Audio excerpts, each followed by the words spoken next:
diante da luz inexcedível e incomparável que se apresentava perante 3 homens. O primeiro, ao entrevê-la, fugiu. O segundo, diante da claridade deslumbrante, fechou os olhos e colocou as mãos na face. O terceiro, em percebendo a luz, mergulhou nela. Essa tem sido a proposição ao longo da nossa jornada em face da claridade exuberante que nos convida a fazer a nossa escolha, ou fuga, ou negação, ou integração. Não foi sem razão que a doutrina espírita haveria de surgir num século de contradições, no qual o materialismo avançava demasiadamente, se afirmava ridicularizando a religiosidade, a fé em baixa, deixava entrever a humanidade que deveria ficar solitária, divorciada do divino.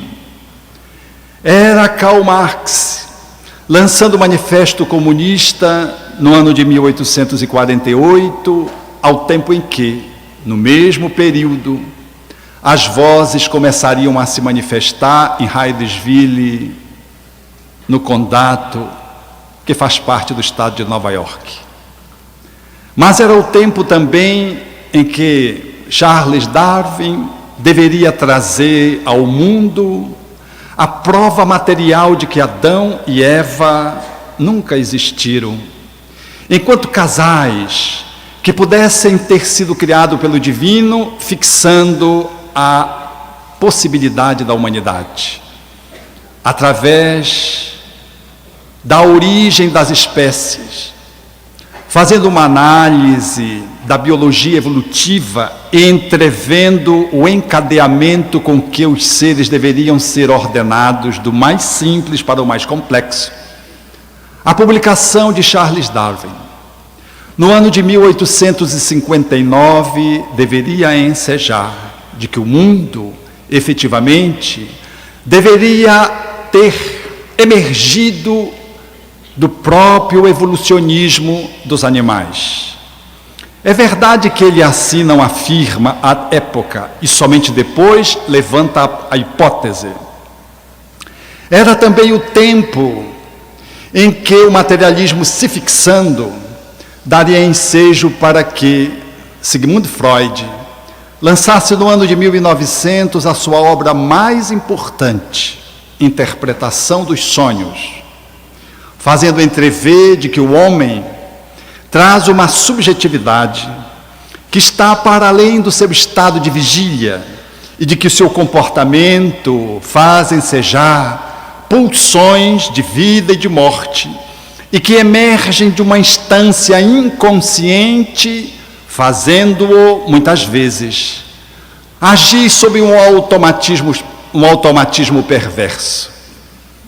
Essas 3 grandes contribuições da academia, seja no âmbito social, seja no âmbito biológico, seja no âmbito psicológico, entreteciam o mecanicismo, o materialismo e necessariamente o ateísmo.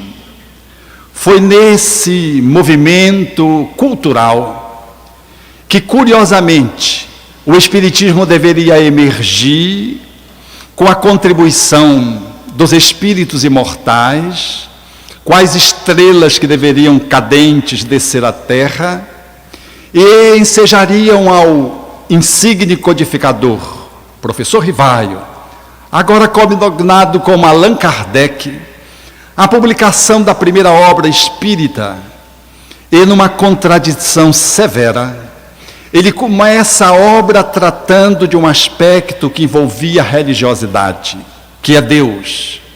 É um paradoxo que Humberto de Campos haveria de afirmar, que resultou do encontro de Jesus com Rian Rousse, no qual Jesus solicita ao discípulo fiel que ele pudesse pontificar na terra um novo pensamento, fazendo ensejar que os corações se elevassem e que as almas pudessem estar reconectadas à transcendência, ao divino, e que, portanto, ao invés de iniciar com uma questão puramente material, ao invés de se debruçar trazendo um aspecto profundamente filosófico ou estritamente filosófico, ele deveria trazer a perspectiva da manifestação da religiosidade e, nada obstante, fizesse o empreendimento do espiritismo usando o método experimental, científico de então, e estruturando uma obra de caráter espiritualista, filosófico, ele traz na primeira questão a divindade. É, por assim dizer, um desafio, porque qualquer um minimamente informado à época deveria dizer que a obra deveria ser abortada, porque se a religião estava em baixa, se a fé estava remetida aos porões da superstição, e a razão ganhava um trono, fazendo da posição de rainha do saber, era natural que a divindade não devesse comparecer enquanto manifestação que pudesse trazer um viés de natureza religioso. Mas era assim que o Espiritismo surgia, trazendo a divindade apresentada na sua primeira obra, nada obstante fosse apresentada de uma forma inteiramente inigualável, sem par, posto que até então a divindade, como até hoje, é tida como um ser antropomórfico, à semelhança daquilo que somos. E Allan Kardec deveria postular de que Deus estava para além do humano, e não se tratava de uma pessoa perfeita, era alguma coisa, e por isso a pergunta já inicializa a obra falando de quem era o repórter, que dialogava com os espíritos, trazendo a tradição oral grega na sua expressão mais profunda, que é Deus. Quando se lê o livro dos Espíritos, não se sabe o que é mais importante, se as perguntas ou se as respostas. Porque um bom repórter suscita respostas intrigantes, interessantes, fascinantes. E Allan Kardec, ele traz exatamente as perguntas, por assim dizer, que deveriam ser feitas, curiosamente, aquelas que nós gostaríamos de fazer. Porque ele traz os anseios da humanidade. Ele traz a perspectiva do porquê, do para quê. Ele suscita aos espíritos um manancial que deveria jorrar dos céus na direção da terra, com o objetivo gracioso, belo, profundo, era de fazer um contraponto ao materialismo que graçava, que se afirmava e como que vencia a espiritualidade de então. Foi nesse viés cultural, nesse tempo histórico, que o Espiritismo surge, fazendo a proposição de uma grande síntese de conhecimento, porque não era a negação da matéria, não era a negação das pesquisas e nem das invenções, nem do acervo acadêmico que emergia, que Kardec deveria se colocar junto com os espíritos numa posição fanatizante. Era uma manifestação de síntese cultural. O espiritismo emergia com a capacidade de dialogar, de propor uma nova antropologia humana, que não fosse uma metafísica dogmática, religiosa, ultrapassada de então, mas tampouco se distanciasse de uma outra antropologia que se colocasse no extremo oposto, materialista, ateísta, negando a nossa transcendência. Era necessário juntar imanência e transcendência.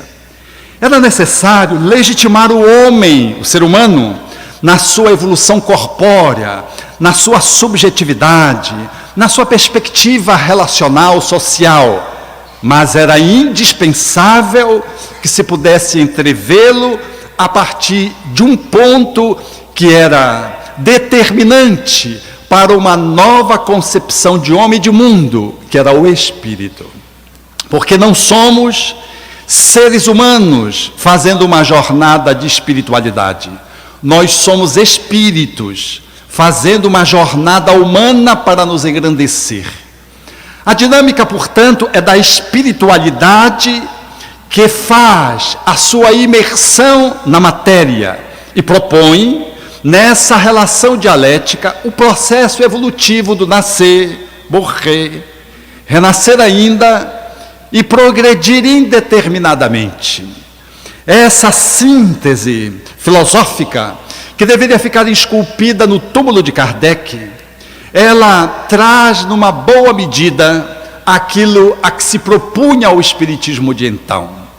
Diz o espírito André Luiz, de que efetivamente no livro que estabelece uma análise, notadamente das questões humanas mais intricadas no mundo maior, ele diz que o mundo precisa efetivamente considerar de que quando o Espiritismo vem, ele traz uma visão do universo para as percepções acanhadas da Terra, mas de que fundamentalmente o seu objetivo era propiciar que a Terra pudesse edificar dentro de si um reino, a fim de que ela pudesse se encaixar na grande realidade universal.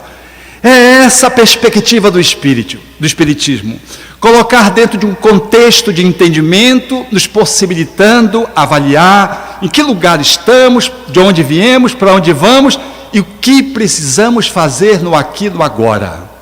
Assim, o Espiritismo deveria cumprir o seu papel enquanto propósito de que o Espiritismo era fundamentalmente importante para a humanidade, tanto quanto o espiritualismo. Mas diz Emmanuel na introdução de O Livro Nosso Lar, de que o mundo precisa mais de espiritualidade. A necessidade do mundo é, portanto, de uma perspectiva que pudesse nos levar para além da ameaça do materialismo, que deveria nos amordaçar, inviabilizar o nosso processo evolutivo. Era essa a grande chaga para a qual o Espiritismo deveria se posicionar contra, fazendo valer a matéria, mas transcendendo a filosofia materialista, ateísta, para que a humanidade pudesse ter condições de continuar avançando num novo viés de fé, mas guindado a uma posição agora mais madura, capaz de ser alicerçada numa ciência e numa filosofia que desse ensejo de que pudéssemos perceber de que Jesus não era um mito criado pela humanidade para enganar as pessoas, já que, como diz Kardec em A Gênese, as religiões sempre ficaram a serviço da dominação. Era necessário trazer um Cristo capaz, portanto, de atender à evolução do homem que tinha ganho poder, cultura, avanço de inteligência e agora precisava entrevê-lo sob um novo olhar, de um novo lugar, sob um novo semblante. E é por isso que o Espiritismo é conhecido como o cristianismo redivivo, uma nova forma de ver Jesus. É assim que surge essa obra monumental, que está centrada na divindade e que aponta para o Espírito como sendo a nossa natureza mais essencial, aquilo que é a nossa potência mais profunda, que deveria emergir para se materializar na Terra, a nossa essência que deveria vir para a existência, o nosso ser mais profundo na sua subjetividade. Portanto, O Espiritismo seria a ciência que estudaria o espírito na sua origem, na sua natureza, na sua destinação e na relação com o mundo corpóreo. Por isso, o Espiritismo, enquanto ciência estudando o espírito, ele ultrapassaria a análise meramente humana, não obstante a incluísse, para fazer-nos entrever de que a vida é pulsante de lá para cá, e que quando ela se manifesta no corpo, ela não perde, portanto, a sua originalidade, não perde a sua dimensão histórica de onde ela veio, e tampouco ela fenece quanto àquilo que vai acontecer com o corpo, de que berço e túmulo seriam dois portais, e de que a vida biológica era apenas um acidente de vida celular,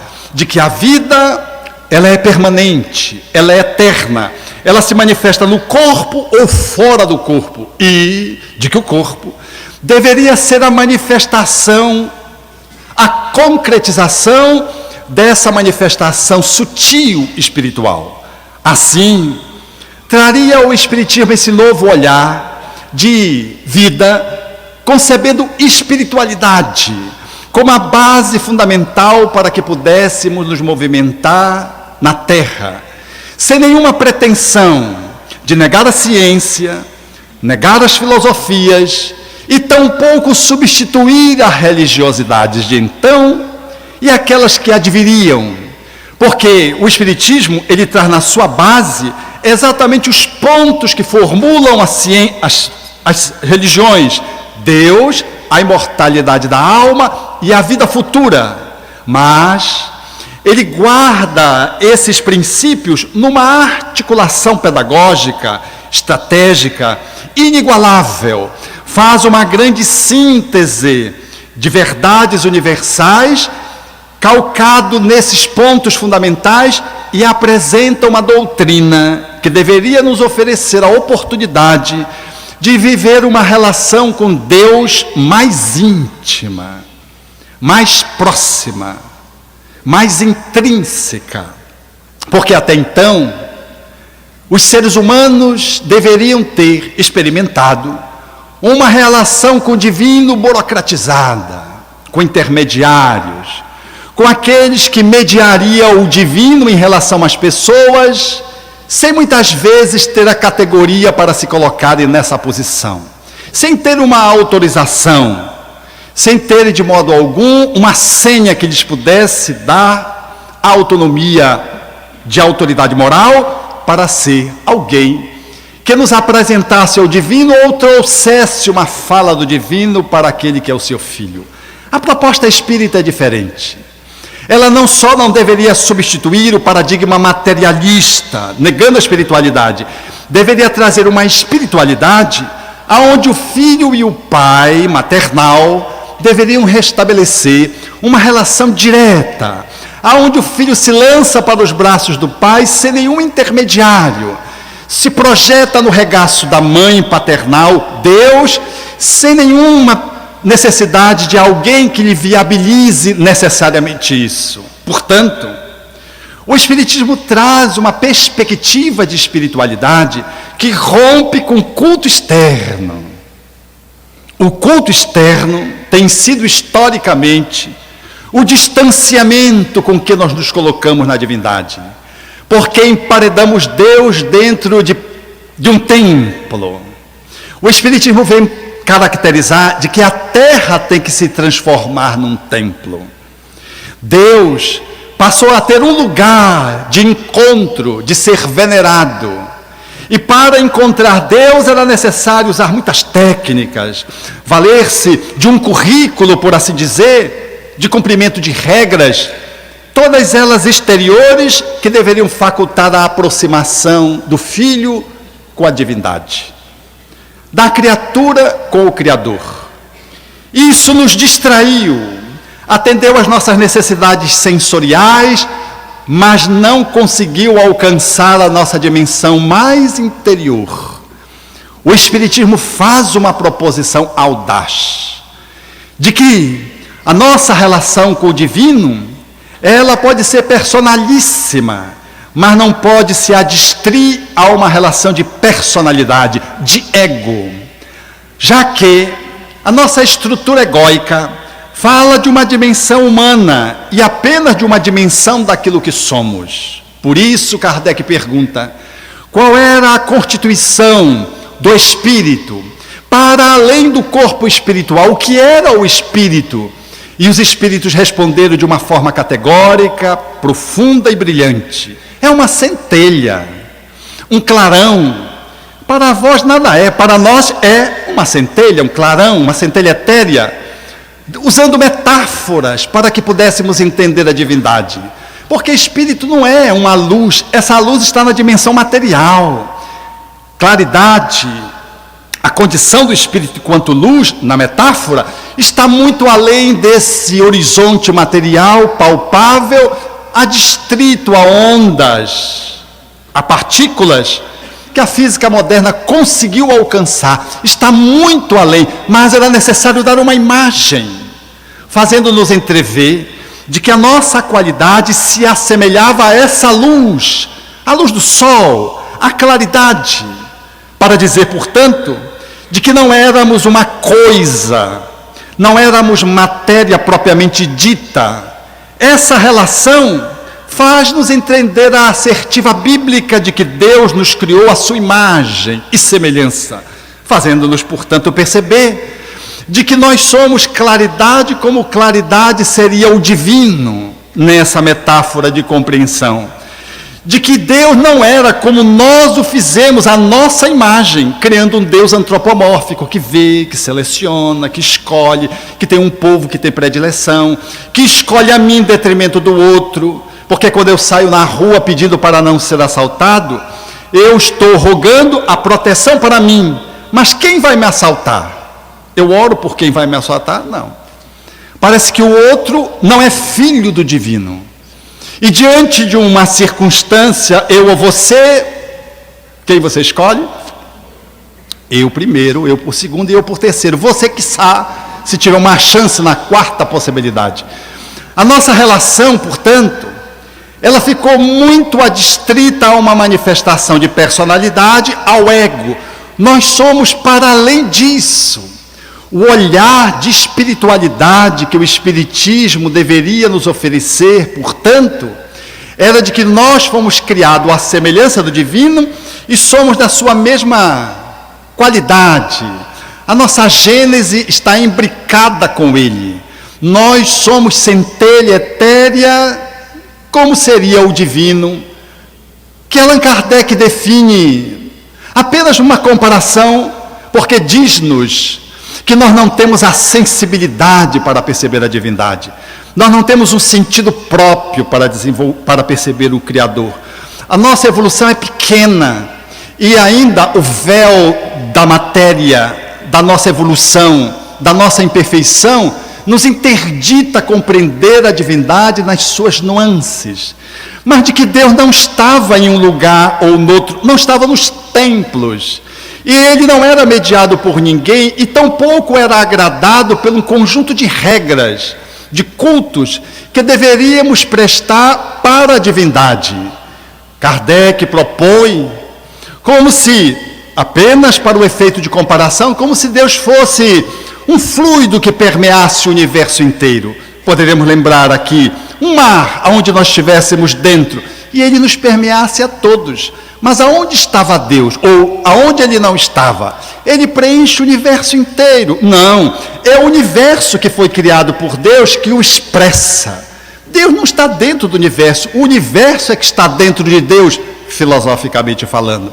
Então essa divindade desse tamanho, dessa grandiosidade, dessa potência, ela deveria ser apresentada para os espíritos, pelos espíritos aos espíritas e à humanidade, a fim de que pudéssemos fazer um outro caminho de espiritualidade. Uma espiritualidade que pudesse estar além do culto externo. Uma espiritualidade que não fosse de um homem, um ser humano, conversando com um ser humano mais ou menos perfeito ou perfeito, mas de que fosse subjetividades se encontrando. de que nós, enquanto seres essenciais que somos e divinos que somos, deveríamos entretecer uma relação com a divindade em qualquer lugar onde estivéssemos. E de que sagrado não era o lugar, sagrado deveria você sacralizando tudo e todos os lugares aonde você se colocasse. Sagrado não é, portanto, um espaço físico. Sagrado é quando eu consigo me colocar nessa perspectiva de espiritualidade que o Espiritismo nos oferece, segundo as leis de amor. Por isso, preconiza-se filosoficamente, na fala de Leon Denis, o universo é o templo, o altar é a consciência, a imagem de Deus, a lei é de amor, de caridade, fazendo-nos entrever, portanto, de que está tudo fora do conjunto daquilo que pudéssemos avaliar enquanto coisas, matérias. E é, portanto, nesse viés que nós somos convidados a fazer uma religiosidade diferente da religiosidade de culto. E talvez por isso, Allan Kardec teve pejo de tratar o Espiritismo como religião. E quando é chamado a fazê-lo, diz de que a palavra tem os seus compromissos com as ideias já criadas e de que religião estava relacionado a culto. E o Espiritismo não era mais uma edição de religião, mas de que se pudéssemos conceber religião como laço de fraternidade, como a comunhão de pensamentos, como essa estrutura fraternal e amorosa com que nós nos unimos, nesse sentido, o Espiritismo era religião e nós deveríamos nos ufanar disso. Querendo nos dar, portanto, a perspectiva de que essa perspectiva de espiritualidade era trazida por uma doutrina que trazia o viés de uma religião natural, conforme as leis da natureza, cósmica, porque não pertence à Terra, pertence ao universo, dinâmica, porque não é uma religião de contemplação, é uma religião de ação reflexiva.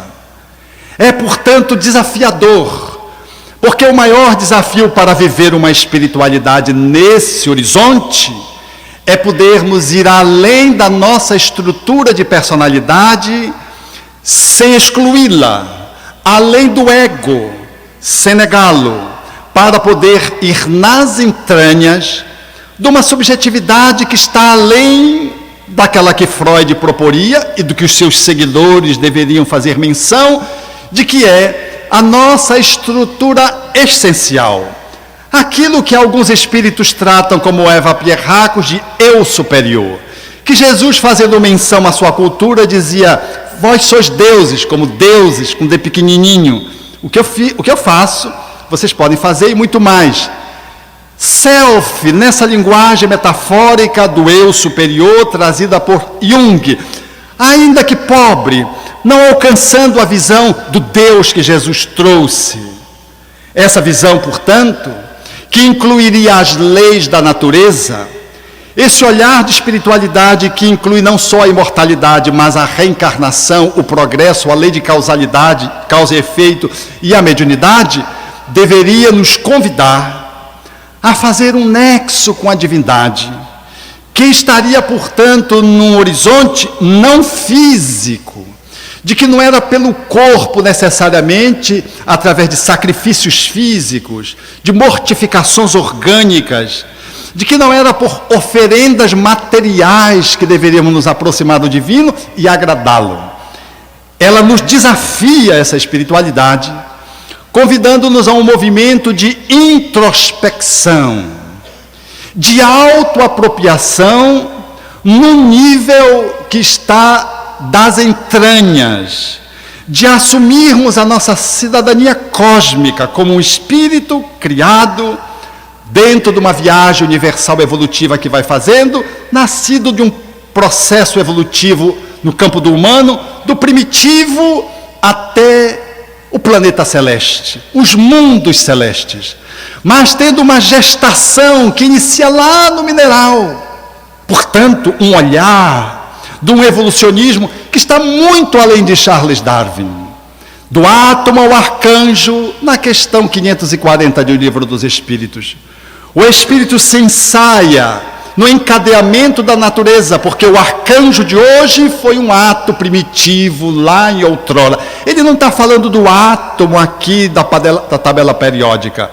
Ele está falando de uma dimensão mais primitiva de matéria, no qual o espírito vai se ensaiando, se elaborando, até alcançar a humanização rumo ao seu processo de plenitude, de iluminação completa. Portanto, esse olhar, ele é desafiante, porque nós ficamos de repente sem bengalas, sem as distrações dos sentidos, sem os anestésicos da consciência, porque sou eu e o divino, mediado pelas minhas relações sociais.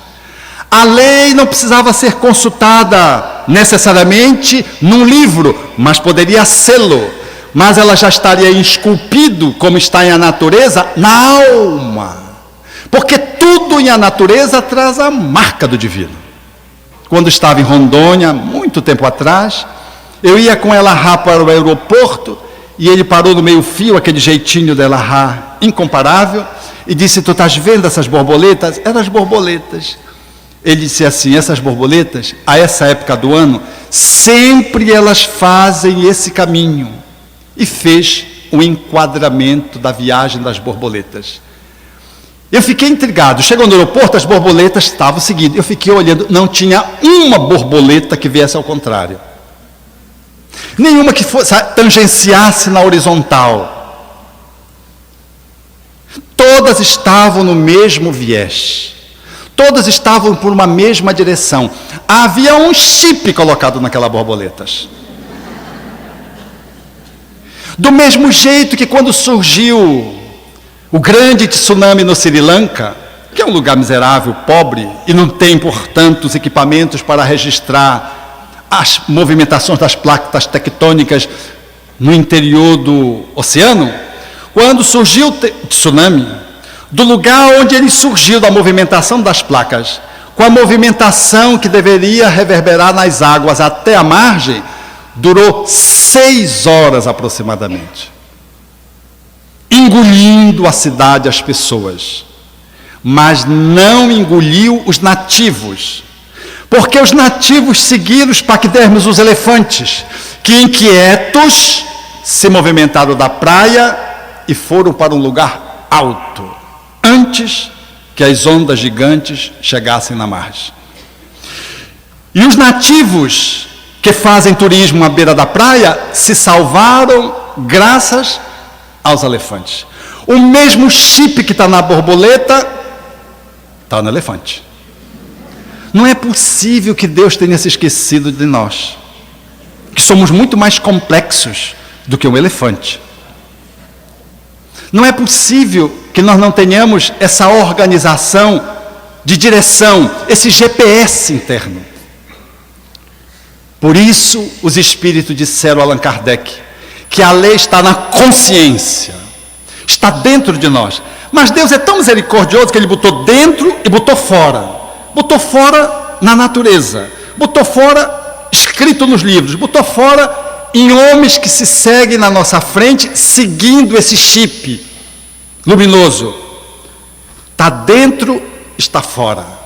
O convite, portanto, é audacioso, que possamos ser um tecnólogo da alma, mergulhando dentro de nós mesmos para avaliar por que esse chip não está funcionando, ou se está, por que ele está funcionando às vezes com interrupções, porque às vezes eu perco a conexão com o Wi-Fi cósmico, porque eu me perco do divino. Por quê? Por quê? Essa desassombradamente é a posição que o Espiritismo nos traz, para que nos olhemos como reflexo da divindade, sua obra da criação mais complexa, que tem dentro de si a possibilidade de conexão, e o falo ou não mediante o nosso livre-arbítrio, a nossa escolha. E é por isso que, ao escolher conectar-se, nós estamos vivendo uma espiritualidade de nível gabaritado. Nós estamos subindo para os montes diante dos tsunamis que tentam nos assaltar.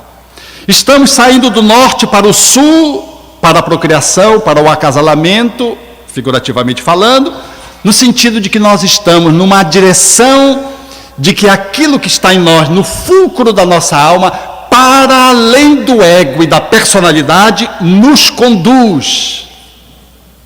A perda dessa relação com a divindade, portanto, é que nos gera o sofrimento, a dor, e que o Espiritismo vem na versão do novo Consolador, o Consolador prometido por Jesus, e tenta atualizar esse programa, e tenta nos favorecer que a gente possa retomar essa carta náutica, a fim de que possamos fazer uma viagem dentro do canal no leito do rio, para não engatar nas margens. É esse o propósito, mas inspirado numa visão materialista, numa metodologia, num modelo, num paradigma materialista, mesmo se tornando religiosos, a gente traz o mesmo paradigma e a gente acha que vai se libertar por aquilo que a gente faz, numa perspectiva de ação dentro de um templo, e os passes, os espíritos que eu vou pegar, vão me curar, eu vou me libertar pela quantidade de tarefas que eu tenho. E ficamos meia boca dando passe, meia boca pegando espírito, meia boca fazendo assistência aos necessitados, tudo meia boca, porque a gente opera em quantidade aquilo que nos falta em qualidade. Nós multiplicamos tarefas externas que não têm o respaldo da mudança interna. Esse descompasso, ele se deve exatamente a de que a nossa personalidade, como diria Fenelon, a Allan Kardec, o Livro dos Espíritos, ela está guiada pelo egoísmo, e faz, portanto, essa desconexão com a nossa natureza essencial, com o Deus que somos. E é por isso, então, que a gente vive uma espiritualidade ruidosa, pequena, que não nos é suficiente para nós nos repletarmos. O trabalho espírita, por exemplo, falando de nós espíritas, ele nos cansa. Nós reclamamos, nós fazemos uma caridade contábil. Até na expressão das doações, a gente contabiliza. E ai do enfermo que não se coloque, é de enfermo mesmo, se coloque na fila para o atendimento médico, para o atendimento da bolsa. Nós nos exasperamos. Nada obstante, estejamos muito bem nutridos, bem vestidos, bem dormidos, bem agasalhados, e vamos atender os miseráveis para que a gente possa alcançar o divino. Numa religiosidade que não é essa a proposição do Espiritismo. Mas nós fazemos essa caridade, esse arremedo de caridade, sem considerar, portanto, de que esse jeito de lidar com o outro, ele é um jeito inteiramente egóico, egoísta, orgulhoso. E que ele não está falando das nossas entranhas. E por isso ele é pequeno, ele se esvai, ele perde em qualidade o que ganha, o que se multiplica em quantidade. E, portanto, ele não tem um efeito capaz de poder transformar-me, transformando os outros, contribuindo para a transformação dos outros. Esse talvez seja o grande engate para vivermos uma espiritualidade que nos produza paz. Porque a paz, em nível do ego, ela não existe. Você tem momentos de paz. Paz só é originária das entranhas do ser, que, mesmo diante da situação mais limitante, Paulo, dizendo ao carrasco, cumpre o teu dever. Quer dizer, o carrasco é que ia degolá-lo, e ele, na serenidade, cumpre o teu dever. Ou os cidadãos que estão aprisionando Paulo, vendo Paulo preso, diz, quisera eu ser prisioneiro do Cristo. Porque Paulo estava mais livre do que aqueles que estavam cuidando dos limites de liberdade dele.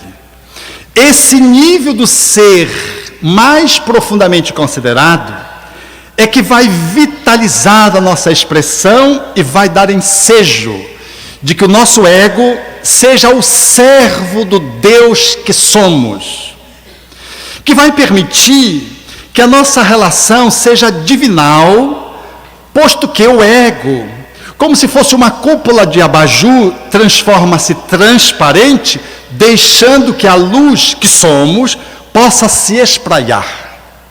De que espiritualidade que proporciona paz significa dizer que alguém, estando conectado nas suas entranhas com seu chip, consegue estar fazendo um movimento de expansão do seu ser naquela encarnação, ultrapassando o ego e fazendo que o ego estruturado possa dizer sim ao que o Senhor interno determina.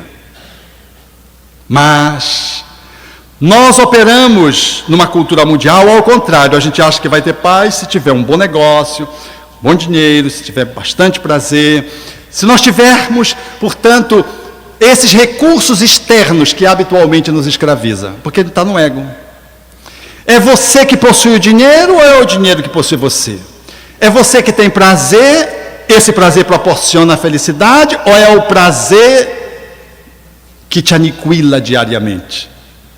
O vazio existencial vai se dando a despeito, como diz o Evangelho, de você juntar juventude, beleza, dinheiro, fortuna, prestígio. Tudo isso pode estar junto. Se eu estou no ego, eu estou aflito, eu estou no vazio, eu estou agoniado. E na agonia, tendo tudo, eu vou para as drogas para anestesiar a minha dor e me distanciar do sofrimento. Mas o sofrimento não está fora, está em mim, porque eu tenho tudo. E é aí, portanto, que nós vamos perceber que a diferença de alguém que está em paz para que alguém que não está, não é as coisas que eu acumulo ou que eu disponho, é o quanto eu estou linkado com as minhas entranhas. O quanto eu estou conectado com o divino. Estar conectado com o divino não é estar orando, misticamente falando. Porque Jesus não repetiu uma prece. Nós é que repetimos. E podemos fazê-lo, nenhuma crítica. Como uma alternativa de elevar o pensamento, de refletir. Mas Jesus fez inúmeras orações, sem repetir nenhuma, e a sua vida era uma oração. Porque ele, como estava ungido, e por isso ele é chamado o Cristo, a personalidade é Jesus. O Cristo é a qualidade da sua vida. Ele, como está profundamente ancorado dentro de si mesmo, ele vive como deveria viver o homem em todas as circunstâncias. Ele não é ungido porque ele frequentava o templo, frequentava semanalmente a sinagoga. Ele não era um religioso porque falava de Deus. Fomos nós que colocamos Jesus por religiosos, porque Jesus não é de um lugar do conhecimento. Jesus não é da sacristia, dos templos. Jesus é da humanidade. Ele é o guia do planeta. Pode ser estudado pela ciência, pela filosofia, pela arte. Qualquer disciplina pode se fazer um mergulho em Jesus, porque ele está permeando todas elas. E quem vai se conectando consigo mesmo nas suas entranhas, está fazendo conexão com o Cristo interno.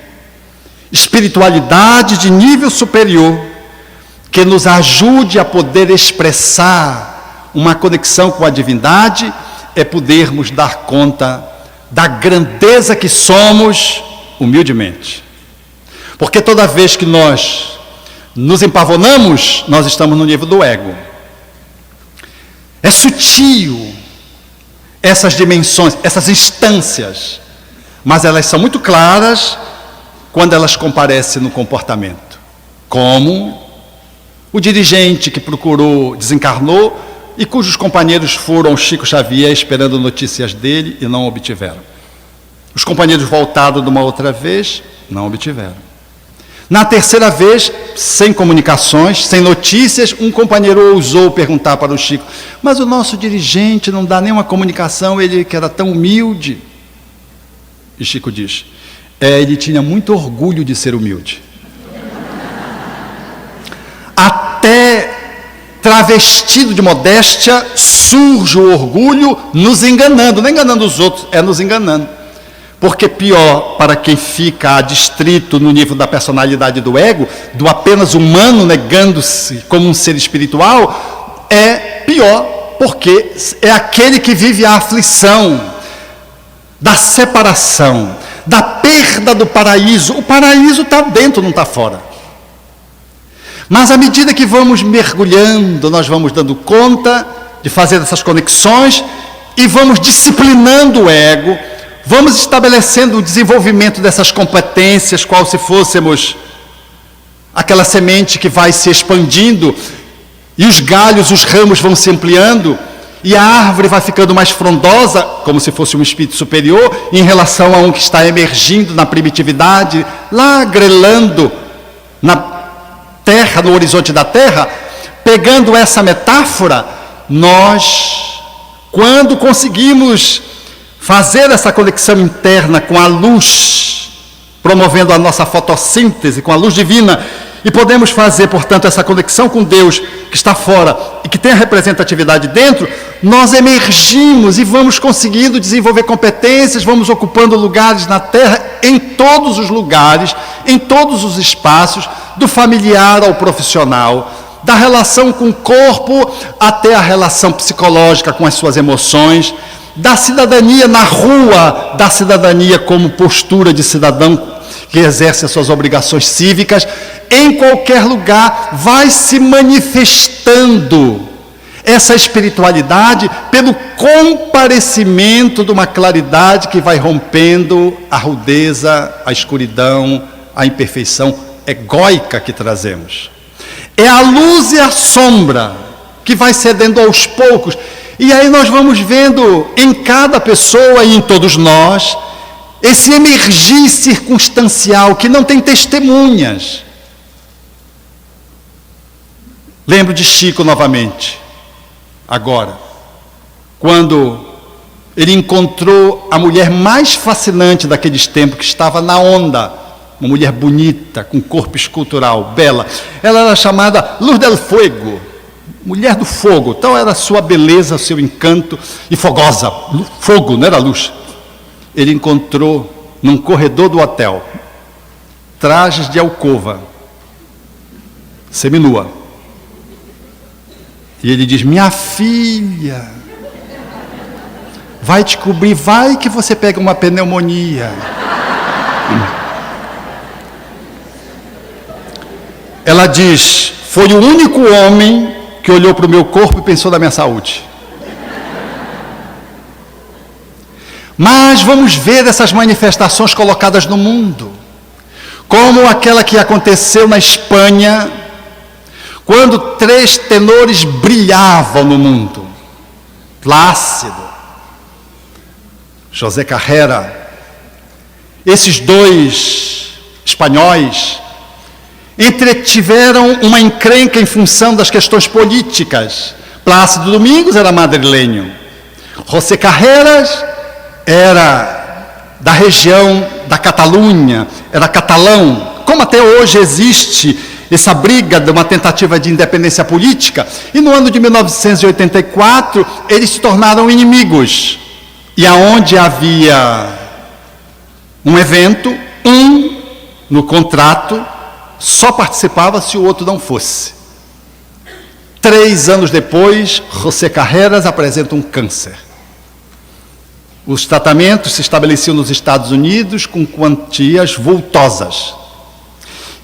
Ele vai se exaurindo economicamente em função da necessidade das moedas que se multiplicavam para atender as viagens, os custos e o próprio tratamento. E quando ele está em regime de carência financeira, surge uma ONG, uma fundação, chamada Fundação Hermosa. A Fundação Hermosa, em Madrid, dava ensejo de apoiar as pessoas que eram vitimadas por leucemia, por câncer.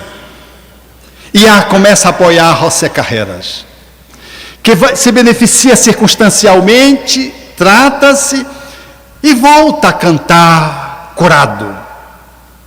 E, como dever de gratidão, ele vai se filiar a esta fundação. E quando ele observa o estatuto da fundação, No seu escrito inicial estava Plácido Domingos, que criou a fundação para ajudar José Carreras. José Carreras esperou um momento em Madrid em que Plácido Domingos cantava, e interrompeu o espetáculo, foi ao palco e se ajoelhou em sistema de gratidão.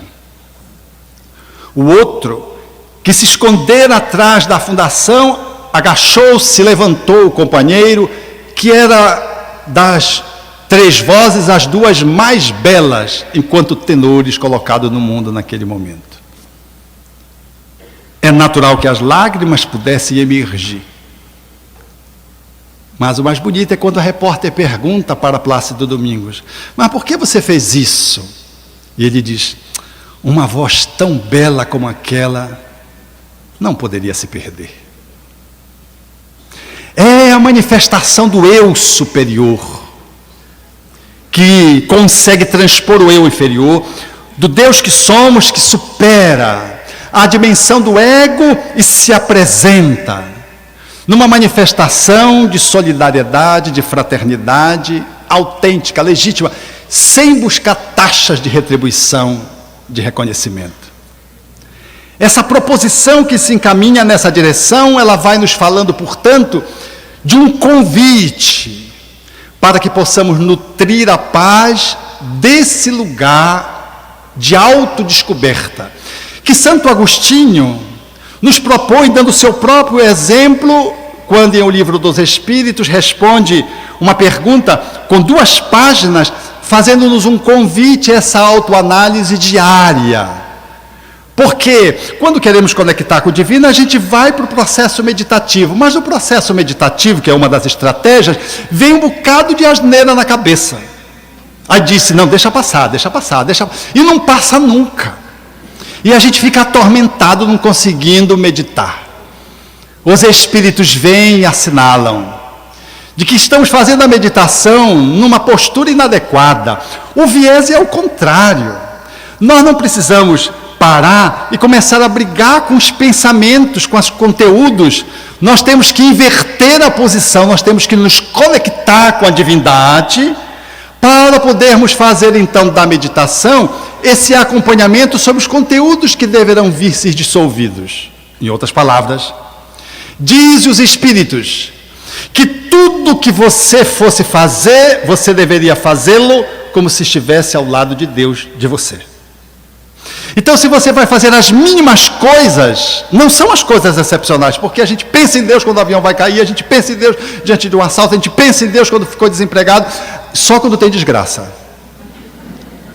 E pensa para pedir, para gritar por ajuda. A proposta dele é que no cotidiano, que nós deveríamos aprender a ser íntimo do divino. Quando a gente faz esse movimento, nós fazemos um exercício para além do ego, conversando com a divindade que nos criou, pelo viés da intuição, e fazendo um movimento diário de aproximação com Deus. E a meditação, ela surge como um processo de refinamento, porque não é a meditação que ilumina você, é a atualização dos conteúdos internos que de dentro para fora se materializam nas relações humanas e também nas coisas, mas não são as coisas que nos transformam, somos nós que fazemos as coisas. As relações, portanto, de amorosidade, sociais, que deveremos empreendê-las, deveríamos fazê-lo a partir desse diálogo diuturno com a divindade, nos aconselhando: o que Deus quer que eu faça agora com esse filho? O que Deus quer diante desse concurso que eu vou fazer? O que Deus gostaria de me dizer a respeito dessa enfermidade que me assalta? É, portanto, fazer de Deus a companhia do dia a dia, e não um dia ou um horário do dia para meditar, procurando encontrá-lo. Como se nós marcássemos uma hora para encontrar Deus através da meditação. É inteiramente diferente, é ao contrário. Então, esse desafio, portanto, ele vai nos conduzindo para atitudes que vão nos trazendo mais familiaridade com o nosso interior e vão se refletindo numa amorosidade horizontal, trazendo a verticalidade da conexão com a nossa mãe paternal. E, portanto, a relação com o outro, ela vai debulhando aquilo que precisamos trabalhar nas nossas relações egóicas, humanas, personalísticas, mas a partir de uma qualidade e de uma instância diferente, tendo semblantes, portanto, que apontam para construções mais eficazes e mais felizes, porque o olhar, ele embute sempre uma espiritualidade de nível superior. Porque espiritualidade não é só saber que a gente é imortal, porque a gente, sendo imortal, a gente sai do corpo e continua matéria, numa outra dimensão. Vivemos um materialismo no mundo espiritual, qual vemos nas comunicações mediúnicas. Qual Kardec nos propõe em A Gênese, falando de que o mundo espiritual é feito de matéria numa outra dimensão. Então isso não resolve a gente só saber da imortalidade da alma e saber da reencarnação. É necessário operar mudanças. E as mudanças passam por essa relação de proximidade com o divino que eu vou construindo e que Santo Agostinho nos coloca isso de uma forma muito clara, fazendo-nos entrever numa análise diária a nossa teia de relações humanas. Porque é através do outro que eu vou me descobrindo, e é através do outro que eu vou exercitando as minhas competências amorosas. É através do outro, que também é divino, que eu encontro a divindade dentro de mim. Parece um jogo de palavras, mas é mais do que um jogo de palavras. É olhar o outro numa dimensão que efetivamente é espiritual. É desse porte que a Terra precisa ser invadida na atualidade. E que o Espiritismo nos convida amorosamente a fazer. Porque aqui e acolá, esse eu superior, esse Cristo interno, ele vai emergindo e vai tomando conta e vai cristianizando a sua vida. E você está com Deus não é porque está dentro do centro espírita, você está com Deus porque você está conectado com você na relação íntima com Ele. E aonde você estiver, até num assalto, você estará com o divino, olhando para o assaltante, a forma como você vai colocar, como aconteceu aqui no hangar, quando Divaldo Franco fez a fala, que o hangar ficou cheio, naquela estratégia que nós dissemos que ele ia desencarnar, aí todo mundo veio para celebrar a desencarnação do Divaldo. Na saída, a segurança estava ostensiva, alguém estava suspeito, e alguém foi abordado pelos policiais, escorreu, se escondeu dentro do carro e fez uma mulher refém. E demorou-se um tempo para se desenrolar aquela circunstância, até que se desenrolou, ela saiu, ele se entregou, e ela disse então que ela tinha conversado com ele. E os policiais então iam levá-la para fazer a ocorrência, levá-lo, e perguntaram se ela não ia. Ela disse, eu não vou. Mas se você não for, não vai acontecer nada. Ele disse, não, eu não vou, eu conversei com ele. Esse rapaz precisa ter nova chance. Porque se eu for, ele vai ficar marcado, e ficando marcado, ele vai para o crime. Era uma professora, que saía de um evento espírita, agindo espiriticamente, conectado com uma espiritualidade superior. Foi capaz de fazer essa inserção, essa abordagem, num momento crítico. Ele estava armado. E foi levado. O que lhe garantiu depois, no dia seguinte, uma entrevista de tão inédito, deveria ser um comum, né? Mas é tão inédito que as emissoras de televisão foram entrevistá-la no dia seguinte. E ela, fazendo uma análise muito profunda, pôde dizer pelo que ela agiu daquele jeito. É assim, portanto, que nós vamos aos poucos atualizando o nosso potencial crístico, sem nenhuma preocupação de perfeição, mas de melhorar um pouco a cada dia. Pela fala e pela ação, como consequência de uma imersão interna que fala de uma explosão de integração com a divindade. Através da atitude ou através do silêncio. Aliás, eu quero fazer uma menção ao nosso Raul, fazendo um adendo à fala do nosso Haroldo Dias, de que o Raul passou a tocha. Raul não passou a tocha. Raul está conduzindo a tocha.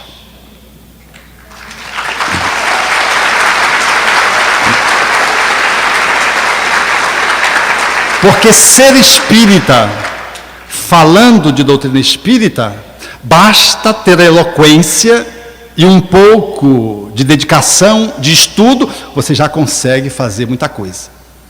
Mas ser espírita, vivendo aquilo que você prega, é o desafio. E Raul Teixeira, há 6 anos atrás, foi convidado a nos dar o exemplo, falando todos os dias de espiritismo, ficou sem falar.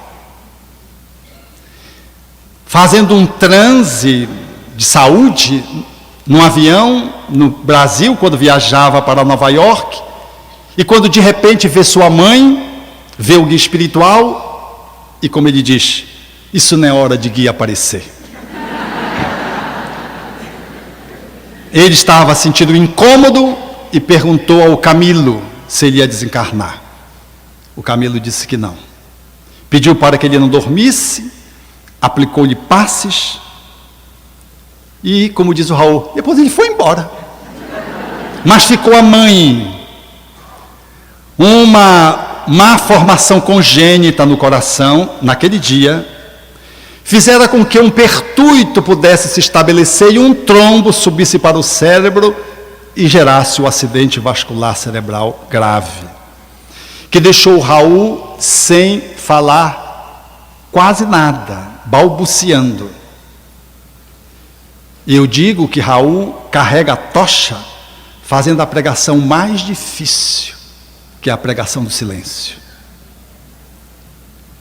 E carrega isso, eu posso dizer, sem nenhuma possibilidade de fazer nenhum confete, de que convivo com Raul na intimidade, e não vi uma única vez o Raul reclamar. Ao contrário, disse-me,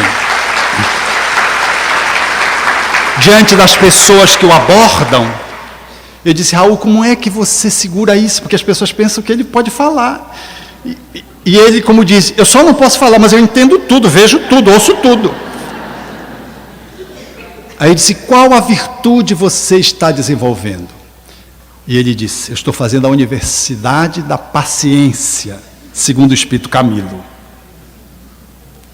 Então Raul carrega a tocha, conduzindo uma instituição no Rio de Janeiro, benemérita, o Remanso Fraterno, falando antes e exemplificando depois. Porque ser espírita na maré cheia é fácil navegar. Mas navegar no canal quando a maré está vazia, só para as almas dispostas a viver a paz de uma espiritualidade superior. E é isso que o nosso querido amigo Raul vem fazendo desde o primeiro dia que veio a Belém, que nós nos conectamos, servindo de exemplo, de modelo mais próximo, para que a gente possa, ajustando o chip que não fica bem, pegando aqueles que funcionam melhor na direção do nosso modelo e guia, que é Jesus. Assim sendo, quando nós nos conectamos com a divindade, nós somos chamados a experimentar, portanto, paz, que se expressa na fala ou no silêncio, na atitude ou simplesmente no olhar, naquilo que é mais volumoso ou mais eloquente, ou naquilo que é mais singelo e imperceptível. Para encerrar, eu quero compartilhar uma experiência que eu vivi e fiz uma fala outro dia pela internet que trouxe essa ocorrência. De uma pessoa que eu cuidava um tempo atrás, E eu me esfalfava para tentar ajudá-la a se reconciliar com a sua nora. Problema de sogra e nora. Não sei, isso não acontece com vocês, é com algumas poucas pessoas. E eu dizia para ela: olha, se você quiser, você vira o jogo, porque está na sua mão, você tem o poder. Ela é mais imatura que você, se você fizer, muda. Ela não conseguia, 2 anos e meio. Aí de repente, essa nora, que já tinha engravidado, já tinha perdido, não tinha acontecido nada, engravidou de um bicho do bem. Que quando ela encontrou essa sogra, a sogra olhou para ela, instintivamente foi, pôs a mão na barriga e disse: você está grávida. Ela disse: como é que a senhora sabe? Eu disse: eu não sei que eu sei, mas eu sei, está grávida. Ela disse: estou. 3 meses eu estava velando a informação para a família, tinha perdido um outro. E essa sogra me disse: Alberto, eu não sei o que aconteceu, eu passei a amar a minha nora.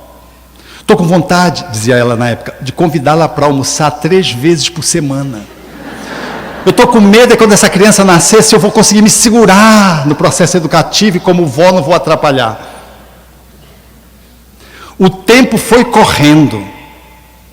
E essa senhora, com a família inteira, se arrumou. As pessoas continuaram a mesma. Mas o jeito de olhar, a partir daquele espírito que veio, se transformou substancialmente. Eu fiquei com uma raiva desse espírito. Porque o que eu não fiz em 2 anos e meio, falando, exemplificando, contando, ele só chegou. Chegou. Não disse nada, não tinha nem saído do bucho ainda. Ele saiu do bucho, eu o conheci. A gente vê que é um espírito diferenciado. Ele chegou, não foi em relação só à avó, foi em relação a todos. E aí eu lembrei de Humberto de Campos, quando fala de quando Jesus veio à Terra, que a Terra fez um silêncio nas guerras. Reverdeceu a cultura, a literatura prosperou. Multiplicaram-se a arte, os artistas. E como que esse fez um armistício na Terra que sempre viveu em guerra. Quando a gente está conectado com a divindade que somos, ou com a nossa natureza divinal, nós basta chegar. Chegou, acontece no silêncio. Mergulhando profundamente no universo, Deus. Mergulhando profundamente em ti, Deus. Mergulhando profundamente em mim, Deus. Só Deus. Sem alto nem baixo. Sem vida e sem morte. Sem princípio e sem fim. Deus. Somente Deus. Obrigado.